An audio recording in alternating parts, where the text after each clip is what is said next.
শেখ শাহজাহান সহ তার অনুগামীদের আজ বসিরহাট আদালতে তোলা হয় এবং সেখানে সিবিআই চাঞ্চল্যকর দাবি করে। তারা বলে যে ইডির ওপর হামলার সময় বাড়িতেই ছিলেন শেখ শাহজাহান। ফোন করে দুষ্কৃতীদের ডেকে হামলা চালানো হয় ইডির ওপর, এমনটাই দাবি সিবিআই এর। কথা বলবো আমাদের প্রতিনিধি প্রকাশ সিনহার সঙ্গে, সরাসরি চলে যাচ্ছি প্রকাশের কাছে। প্রকাশ, অর্থাৎ 5ই জানুয়ারি বাড়ির সামনে ইডি অফিসারদের ডেকেই ফোন করে দুষ্কৃতীদের ডাকে শেখ শাহজাহান। এর আগে ইডিও এমনটা দাবি করেছিল এবং আজ সিবিআই ঠিক কি দাবি করলো কোর্টে?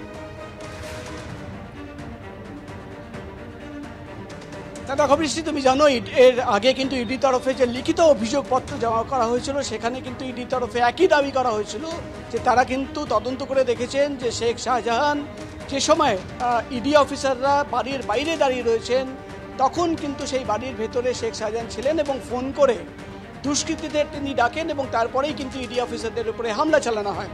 এবং প্রায় 1 মাসের তদন্তর পর আজকে এই মুহূর্তে কিন্তু এই মামলার শুনানি চলছে। শেখ শাহজাহান এবং তার 2 জন অ্যাসোসিয়েটদের কোর্টে তোলা হয়েছে। আজকে কিন্তু একই দাবি সিবিআই এর তদন্তকারী অফিসাররা করছেন। সিবিআই এর কোর্টে দাঁড়িয়ে সিবিআই এর আইনজীবী তিনি দাবি করছেন যে প্রায় 1 মাসের তদন্ত করে তারা কিন্তু একাধিক কল ডেটা রেকর্ডস এবং টাওয়ার লোকেশন খতিয়ে দেখেছেন এবং সেটা দেখার পর তারা যেটা দাবি করছেন কোর্টে দাঁড়িয়ে যে তারা মনে করছেন যে শেখ শাহজাহান যে সময় ইডি অফিসারদের উপরে হামলা চালানো হয় শেখ শাহজাহান বাড়িতে ছিলেন। অর্থাৎ 5ই জানুয়ারি যে সময় ইডি অফিসাররা শেখ শাহজাহানের বাড়ির সামনে পৌঁছে যান, সিবিআই তরফে দাবি করা হচ্ছে তাদের হাতে তথ্য প্রমাণ রয়েছে যে শেখ শাহজাহান বাড়ির ভেতরে ছিলেন এবং তিনি কিন্তু 1টা 2টো নয় একাধিক ফোন কল করেছিলেন। ফোন কল করে দুষ্কৃতীদের ডাকা হয় এবং তারপরেই কিন্তু ইডি অফিসারদের উপরে হামলা চালানো হয়। প্রায় 1 মাসের তদন্ত প্রক্রিয়া চালানোর পর সিবিআই এর অফিসাররা আজকে বসিরহাট কোর্টে এই দাবি করছেন এবং 2টো নাম বলা হয়। সিবিআই এর আইনজীবী তিনি কিন্তু 2টো নাম বলেন, জিয়াউদ্দিন মোল্লা এবং দিদার বাক্স। এই 2 জনকে কিন্তু বারবার ফোন করছেন শেখ শাহজাহান।